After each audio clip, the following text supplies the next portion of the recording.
ఒక్క నిమిషం వెయిట్. దీంట్లో ఆడ ఛార్జర్ ఇచ్చేసిండు, అంటే దీంట్లో పెట్టి ఇచ్చిండు. ఇది నేను చూసుకోలేదు, సారీ, ఇది నా తప్పు.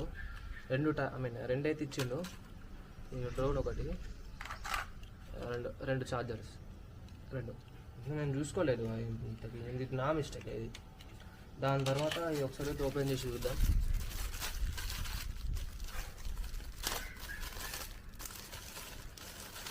ఇంకొకటి అయితే యాప్కి సంబంధించిన అయితే ఈ యొక్క డీటెయిల్స్ అయితే ఇచ్చిండు. ఇది ఈ స్కాన్ చేస్తే ఈ ప్లే స్టోర్కి వెళ్తారా లేకపోతే దాని అఫీషియల్ వెబ్సైట్కి వెళ్తారా తెలియదు. అండ్ కొన్ని ఇన్స్ట్రక్షన్స్ బుక్ అయితే ఇచ్చిండు ఎట్లా వర్క్ చేయాలనేసి. అంతే. ఇది కూడా చైనా మాలే, అంత చైనా మాలే. ఇది కూడా ఒకసారి అయితే ఇన్స్టాలేషన్ అయితే చూద్దాం, మనకి కంట్రోల్ అవుతుందో కాదో ఒకసారి. ఇప్పుడే టెస్ట్ డ్రైవ్ అయితే చేద్దాం, మళ్ళీ